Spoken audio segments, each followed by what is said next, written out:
It was a dark and stormy night, the kind that makes you want to stay inside with a hot drink and a good movie. But for some reason, I had an urge to go for a walk. The rain was coming down in sheets, and the wind howled through the trees. I grabbed my umbrella and stepped out into the night, the streets deserted and slick with rainwater. As I walked, I felt an inexplicable pull toward the river that ran through the park in our neighborhood. I had always found the river to be a peaceful place during the day, but at night, especially on a night like this, it seemed foreboding. Still, I continued, my feet splashing through puddles as I made my way toward the park. The park was eerily silent except for the relentless rain. The usual cheerful sounds of children playing and dogs barking were absent. I reached the riverbank, the water swollen and rushing furiously. I stood there, staring into the dark water, feeling a strange compulsion to get closer. Before I knew it, I was stepping into the river, the cold water quickly soaking through my shoes and clothes. I don't know why I did it, but I kept wading deeper into the river. The water was icy and the current strong, but I felt as if I were in a trance. Suddenly, I lost my footing and was swept away by the current. Panic set in as I struggled to keep my head above water, the rain and darkness disorienting me further. I fought to regain control, my arms flailing in the turbulent water. Just as I thought I would be pulled under for good, I felt something solid beneath my feet. I stood up, gasping for air, and realized I was standing on a submerged rock. The rain continued to pelt down, but I could see the riverbank not too far away. I slowly made my way back, my heart pounding and my limbs trembling with cold and fear. As I reached the bank, I saw a figure standing there, watching me. It was a woman, her long hair plastered to her face by the rain. She wore a tattered dress and had an unsettlingly blank expression. "Are you all right?" she asked, her voice barely audible over the sound of the storm. I think so," I replied, shivering uncontrollably. "What are you doing out here?" She didn't answer. Instead, she turned and began walking away, her movements slow and deliberate. I wanted to call after her, to ask for help, but something about her terrified me. I stumbled after her, but she disappeared into the darkness before I could catch up. I finally made it home, drenched and exhausted. I locked the door behind me and collapsed onto the couch, trying to make sense of what had happened. Who was that woman, and why had I felt compelled to go into the river? The next day, I went back to the park, driven by a need to understand. As I stood by the riverbank, I saw a plaque I had never noticed before. It was old and weathered, but the inscription was still legible, in memory of Eleanor Green, who tragically drowned in this river on a stormy night, 1923. A chill ran down my spine. The description matched the woman I had seen perfectly. Had I encountered her ghost? I couldn't be sure, but one thing was certain, I would never look at that river the same way again. Every time it rains now, I feel a shiver of fear. I avoid the park and the river, haunted by the memory of that strange, scary, and creepy night. And sometimes, late at night when the wind howls and the rain pours down, I think I hear a faint voice calling my name from the direction of the river, reminding me of the eerie encounter I can never forget.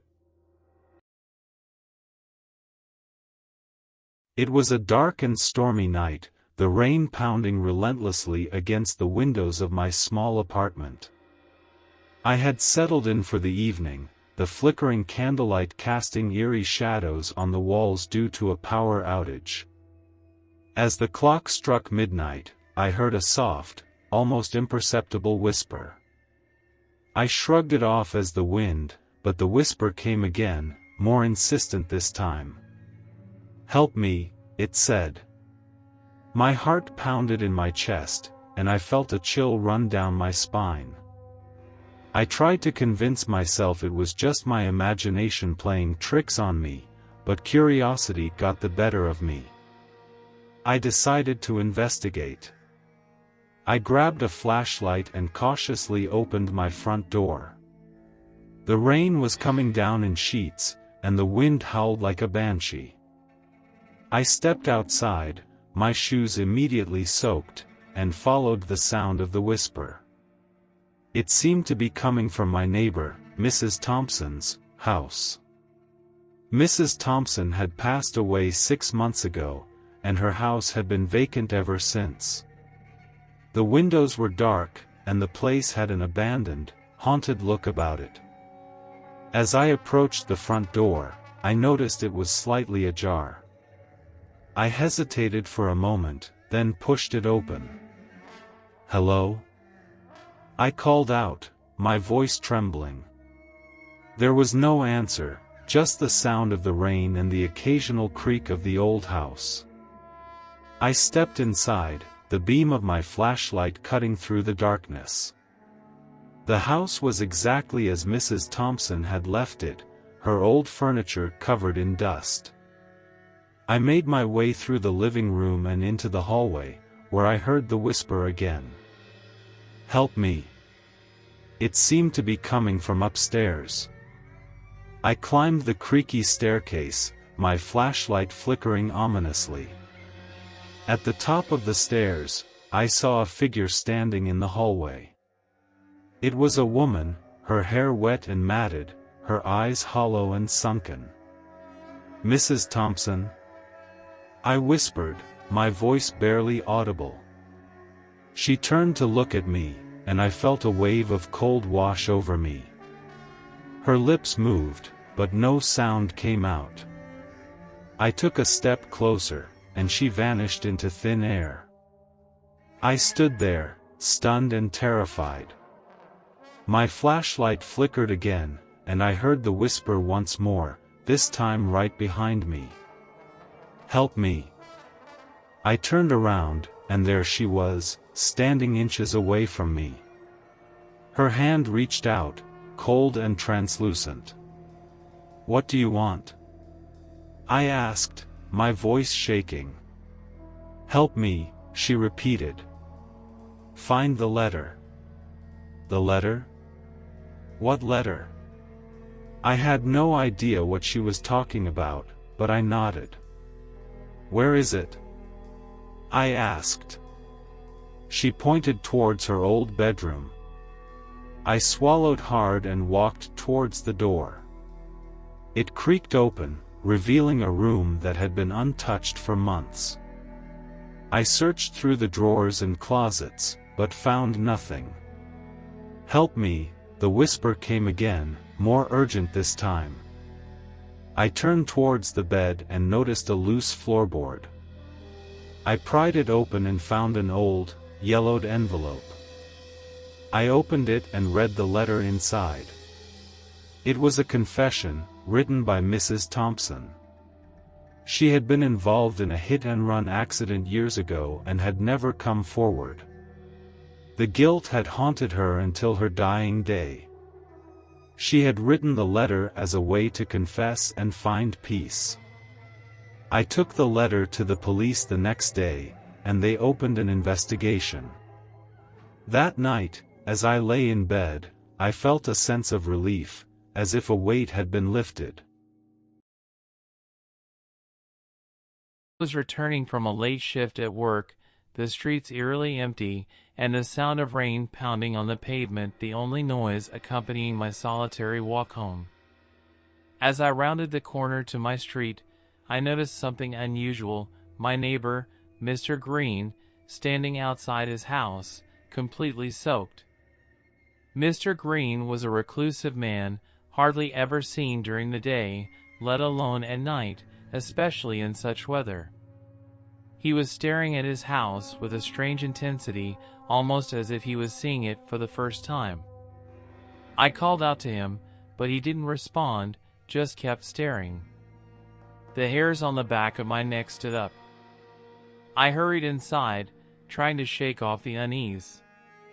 My curiosity got the better of me, and I peeked through the curtains to see if he was still there.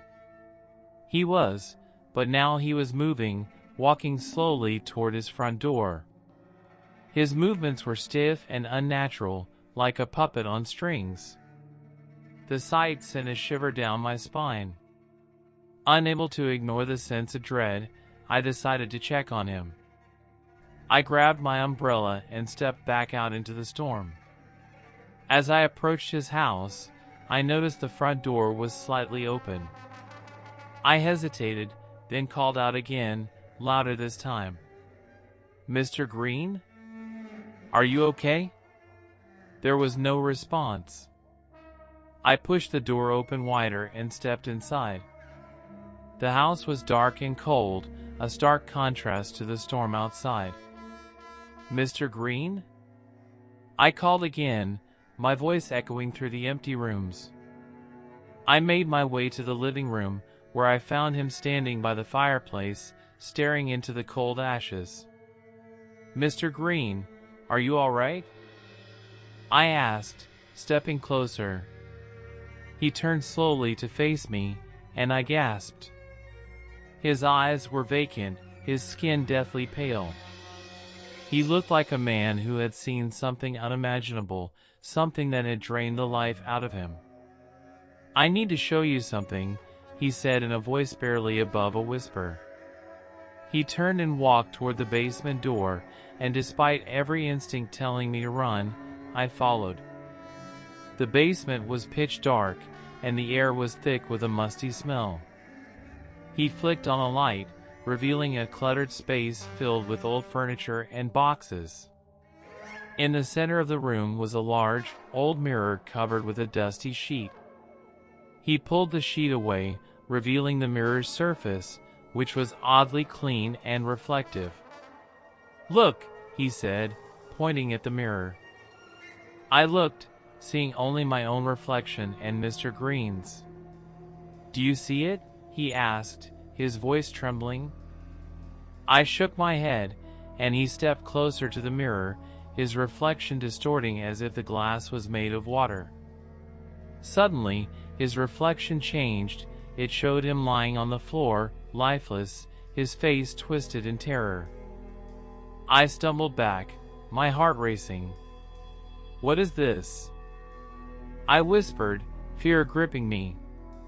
Mr. Green's reflection continued to morph, now showing scenes of him wandering the streets, lost and confused. He turned to me, his real eyes now filled with the same terror I saw in the reflection. "I've been trapped," he said, his voice shaking. "Ever since that night, I've been seeing things in the mirror, things that shouldn't be. It's like it's showing me my fate, and I can't escape it." I backed away, desperate to leave. "You need help, Mr. Green," I said, my voice trembling. "This isn't normal. We need to get you out of here." As I turned to leave, the mirror's surface rippled again, and I caught a glimpse of myself, not in my home, but in Mr. Green's, standing in the same spot, looking just as terrified. The realization hit me like a punch to the gut. Whatever had trapped Mr. Green was now trying to ensnare me. I ran out of the house, not looking back, the rain washing away my fear only momentarily. I moved away shortly after, but the memory of that night stayed with me. Sometimes, when I look into a mirror, I catch a glimpse of Mr. Green's house, and I wonder if he ever found his way out, or if he's still there, trapped in a reflection of his